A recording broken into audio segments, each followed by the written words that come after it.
Sensory Overload Explained. The full story. Let's start with a story. Imagine Leo. He's 8. He loves dinosaurs and he can name every single one. He walks into his classroom on a Monday morning. The fluorescent lights are buzzing. The projector is humming. 25 chairs are scraping. Someone has sprayed strong deodorant. The teacher is giving instructions while the clock is ticking loudly, and the lunch trolley is rattling outside. For most brains, that is background noise. For Leo's brain, it is all coming in at the same volume, at the same time, with no filter. That is sensory overload. Studies have shown that sensory overload refers to excessive or atypical stimulation that exceeds an individual's usual thresholds. And research explains it very simply. Sensory overload occurs when the brain receives more sensory input than it can effectively process or regulate. So what is actually happening inside the brain? 1. The thalamus, the gatekeeper.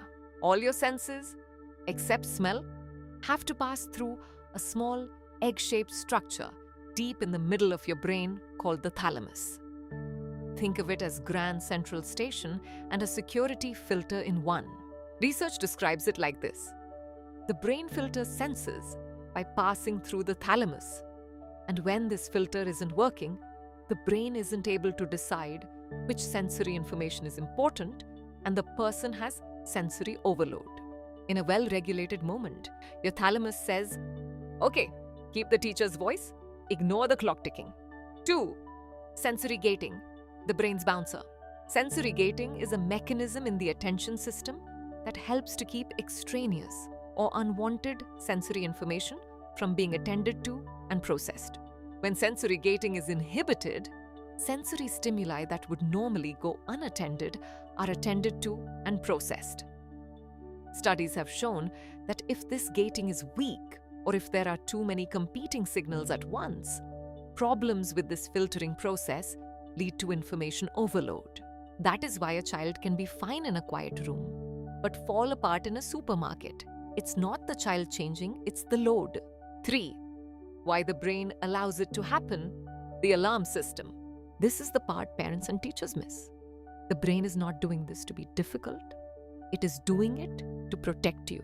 When sensory information is inconsistent, poorly aligned, or hard to interpret, the brain works harder to reduce uncertainty.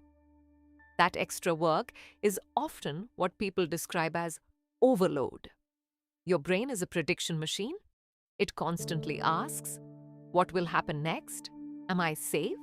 When it cannot predict, it treats everything as a potential threat. That is where the amygdala comes in. The thalamus integrates sensory input and sends output directly to the amygdala, your brain's smoke detector. It is tiny, almond-shaped, and extremely fast. The amygdala says, danger. Then it talks to the hypothalamus and brainstem, and your body goes into fight, flight, or freeze. Heart races, hands go over ears, stomach churns, you want to run, you shout, you shut down.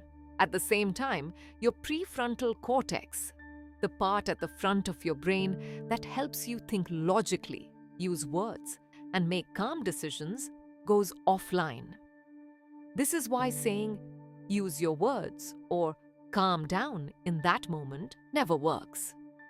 The thinking brain literally cannot come online while the alarm is blaring. 4. Why some brains experience this more. Every brain has a different threshold. 2 people can sit in the same environment and have very different responses because their thresholds are not identical. In neurodivergent brains, ADHD, autism, dyslexia, research shows sensory gating can be less efficient. It is not a choice, it is wiring. That is also why strengths come with it. The same brain that notices the buzzing light others miss is often the brain that notices the tiny pattern, the creative detail, the thing no one else saw. 5. What it looks like so you don't miss it. Sensory overload does not always look like crying.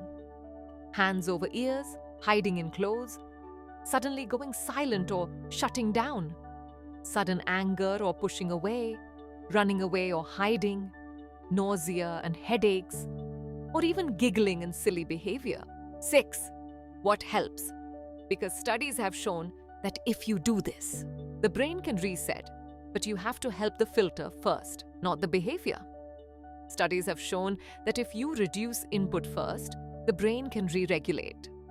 Lower lights, turn off background music, reduce touch, or offer noise-cancelling headphones. You are literally helping the thalamus do its job again.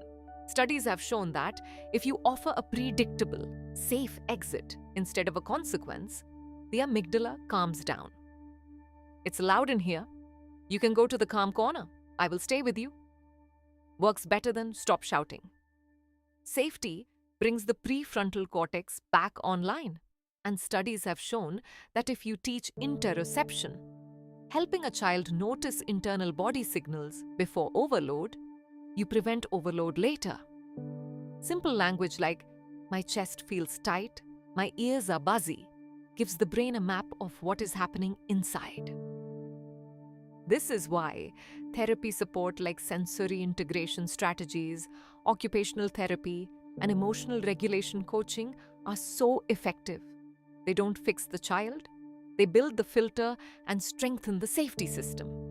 So next time you see a child or someone melt down in a loud, busy place, remember, it's not a tantrum, it's too much input. The brain is overwhelmed, not disobedient. And if we change the environment first, we can help that brain feel safe again. This is educational information, not individual medical advice. If sensory overload is frequent, consider speaking to your GP, health visitor, school SENCO, or an occupational therapist.